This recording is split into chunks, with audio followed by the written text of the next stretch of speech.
Halo Sobat RSS, kembali lagi bersama aku. Kali ini aku bakal membahas alur cerita film romantis dan salah satu yang terbaik. Film ini berjudul So Young To Never Gone, yang dirilis pada 8 Juli 2016. Film ini bercerita tentang seorang gadis dari keluarga miskin yang bernama So Yoon Jin yang diperankan oleh Liu Yifei dan seorang pria dari keluarga kaya bernama Chang Jeng yang diperankan oleh Chris Wu. Meski nampak klasik, namun alur ceritanya bakalan seru dan mengandung banyak potongan bawang alias bikin mewek. Oke, nggak usah lama-lama lagi ya kan, nggak usah banyak bacot, langsung aja kita gaskan ya kan. Tapi sebelum kalian nonton konten ini, ku ingatkan kalau konten ini 100% mengandung spoiler.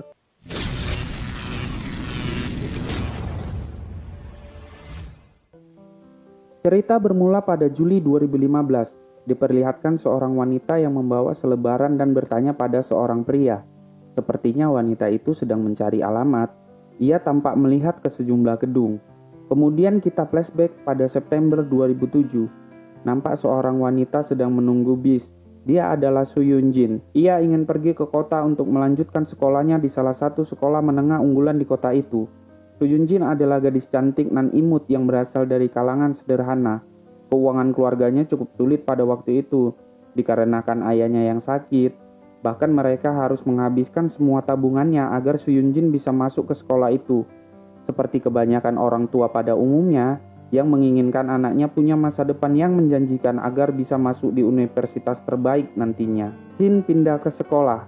Terlihat Su Yoon Jin berjalan memasuki lingkungan sekolah sambil melihat-lihat suasana sekolah. Tiba-tiba terlihat seorang mengendarai moge dengan jaket kulit hitam ala-ala boy anak jalanan.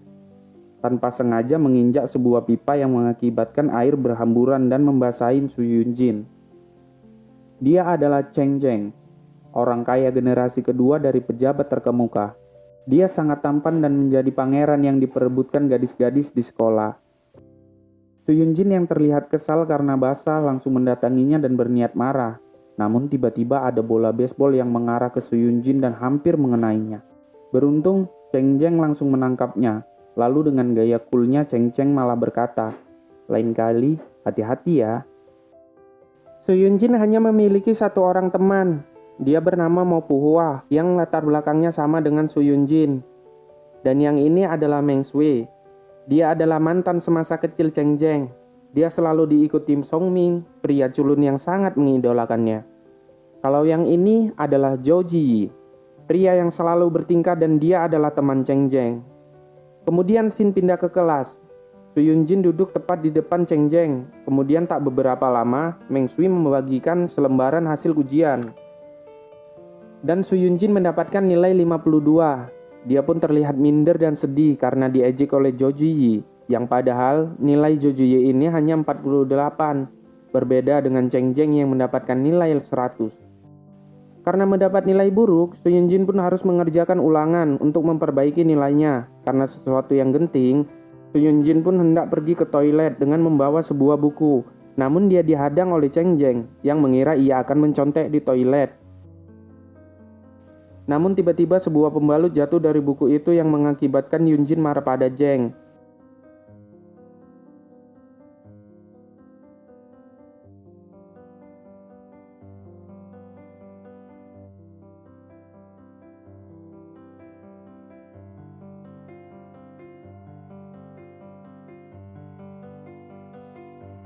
Namun saat kembali ke kelas, Jeng mengembalikan buku itu.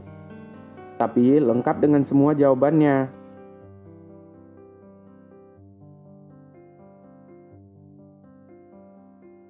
Shin berpindah ke atap gedung sekolah. Terlihat Yoon Jin sedang merenung. Namun tiba-tiba Jeng datang dan menarik rambut Yoon Jin dari belakang. Jeng menawarkan untuk membantu Yoon Jin belajar, dikarenakan nilainya lebih baik dari Yoon Jin. Alah, dasar modus. Oh, sorry, mimin ke bawah suasana. Lanjut. Awalnya Yoon Jin menolak, namun karena mengingat saran dari gurunya, Yoon Jin pun akhirnya menerima. Singkat cerita, mereka pun belajar bersama setiap pulang sekolah.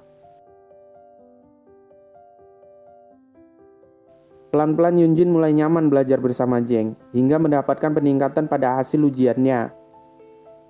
Dari yang hanya 52 sekarang menjadi 85. Puhua mengajak Yunjin melihat pertandingan baseball hanya untuk melihat Joji. Sepertinya Puhua ada rasa pada Joji. Yunjin yang tahu bahwa di situ ada Jeng pun mulai diam-diam memperhatikan. Namun tiba-tiba Yunjin berlari. Seusai pertandingan, Jeng pun ingin menemuinya. Namun sesuatu terjadi pada ayah Yunjin sehingga Yunjin terpaksa harus pulang.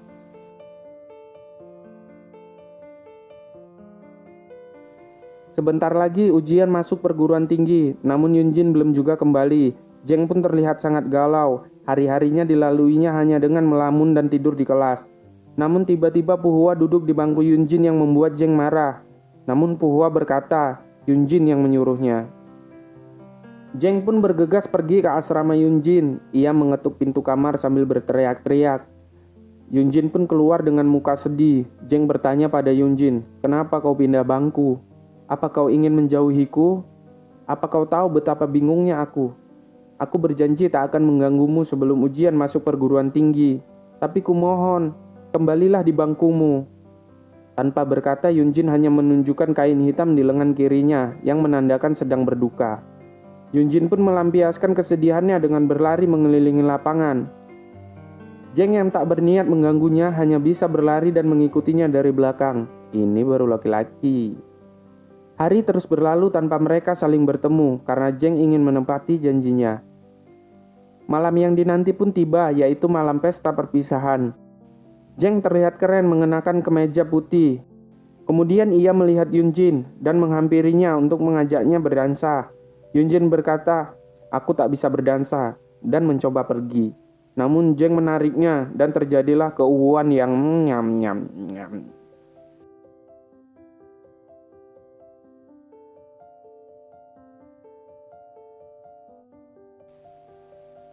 Scene berlanjut keluar gedung. Jeng menatap rembulan dan berteriak, "Suyunjin, jadilah pacarku. Suyunjin, ikutlah denganku ke Beijing. Suyunjin, tetaplah bersamaku." Lalu Suyunjin pun mencium Jeng. Namun Jeng tak tahu bahwa ciuman itu adalah hadiah terakhir untuk berpisah. September 2009. 1 tahun sudah sejak mereka berpisah dan tak pernah saling berhubungan. Yunjin pun kuliah sambil bekerja di perpustakaan. Kemudian ia bertemu dengan seorang pria bernama Shen Juan. Ia adalah senior Yunjin. Seiring berjalannya waktu, mereka pun mulai akrab. Dan sepertinya Shen Juan ini menyukai Yunjin. Setelah sekian lama, tiba-tiba Jeng datang ke kampus Yunjin untuk menemuinya. Mereka saling bercanda dan mengobrol. Namun Juan datang dan berkata, "Aku Shen Juan, pacarnya Yunjin." Tetapi Jeng tak mau kalah. Dia juga bilang pacarnya Yunjin. Jeng yang ditemani adiknya pun mengajak Yunjin dan Juan untuk pergi bersama. Mereka pergi ke sebuah kuil untuk berdoa dan menuliskan keinginannya di sebuah kertas. Yunjin mencoba melihat apa yang Jeng tulis, namun Jeng hanya tersenyum dan menutupinya. Kemudian mereka pun pergi untuk makan malam. Jeng menawarkan arak kepada Yunjin. Setelah Yunjin mabuk, Jeng menawari Juan untuk menggantikan Yunjin, namun Juan menolak. Lantas Jeng yang menghabiskan semua minuman untuk Yunjin. Di sela-sela Jeng minum, Yunjin pun mengigau dan menyebut nama Cheng Jeng. Dan semenjak itu Juan menjauh dari Yunjin. Yunjin yang marah karena mengira Cheng Jeng penyebab Juan menjauhinya pun pergi untuk menemui Jeng. Yunjin pun marah-marah pada Jeng. Namun Jeng memegang tangan Yunjin dan menyandarkannya ke dinding, sambil menjelaskan kenapa Juan menjauhinya.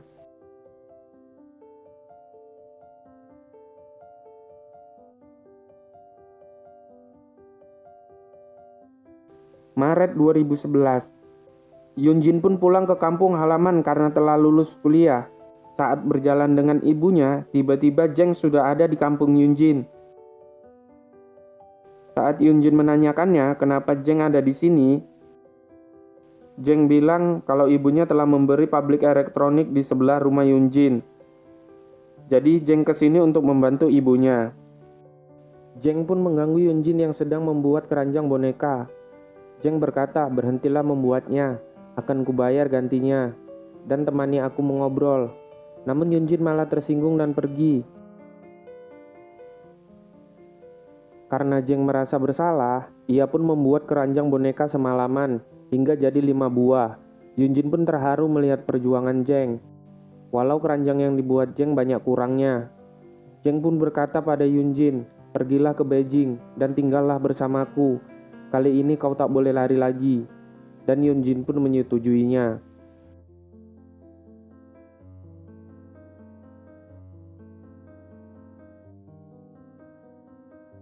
Yunjin berusaha keras untuk melamar pekerjaan ke Beijing, namun tak ada satu perusahaan pun yang menerimanya. Lalu salah seorang teman Yunjin pun memberinya alamat perusahaan di Shanghai. Karena merasa harus cepat cari kerja, Yunjin pun melamar dan diterima. Namun pada saat itu Zheng telah mencarikan pekerjaan di Beijing untuk Yunjin. Zheng pun marah karena Yunjin malah mau ke Shanghai. Karena merasa bersalah, Yunjin pun segera naik kereta untuk pergi ke Beijing. Namun saat di tengah perjalanan, ternyata Zheng pun sedang menuju ke Shanghai. Akhirnya mereka berdua pun memutuskan untuk jumpa di tengah. Saat berada di penginapan, mereka pun tidur di ranjang yang berbeda. Namun tiba-tiba Zheng pindah ke ranjang Yunjin dan menggodanya. Dan malam itu pun berlalu dengan hikmat.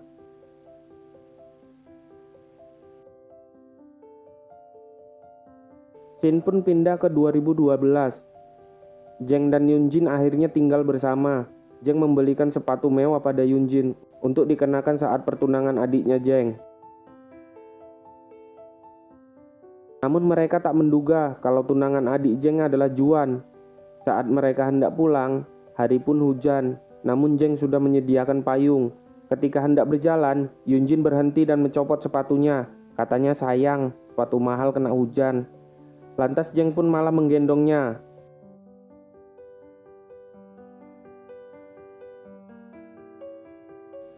April 2013. Paman Wu datang menemui Yunjin dan mengatakan kalau ibunya didiagnosa terkena kanker serviks. Operasinya membutuhkan biaya 180.000 yuan.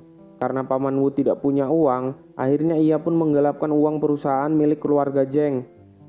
Yunjin pun berusaha mencari pinjaman kepada teman-temannya untuk melunasi hutang Paman Wu. Namun tak ada satupun yang bisa memberinya pinjaman. Hingga akhirnya Yunjin pun menelpon Juan.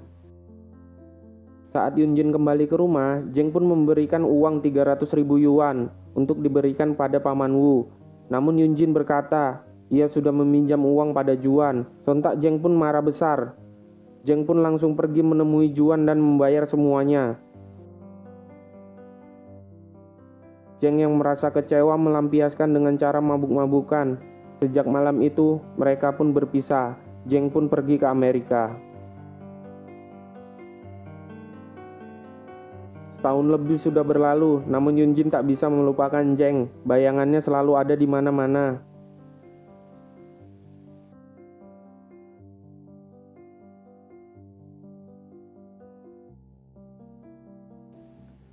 Dua tahun berlalu. Terlihat Yunjin sedang berdoa di kuil yang ia dan Zheng pernah kunjungi. Ketika hendak pergi, dia teringat akan buku permohonan yang ditulis Zheng. Ia pun berlari kembali untuk melihatnya. Ternyata semua isi buku permohonan Zheng adalah nama Yunjin. Sontak Yunjin pun menangis. Juli 2015. Terlihat wanita seperti scene di awal film, dan ternyata wanita itu adalah Yunjin. Ia pergi ke Amerika untuk mencari Zheng.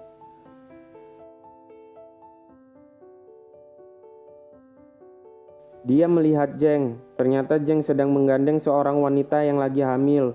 Yunjin pun langsung pergi. Zheng sempat melihatnya, namun saat dikejar, Yunjin pun telah pergi.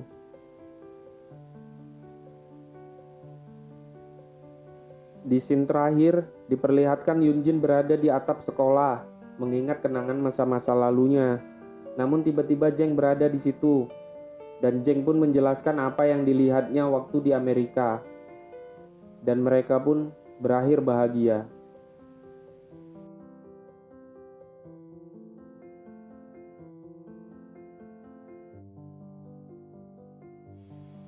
Secara keseluruhan, filmnya cukup menarik, asik, romantis.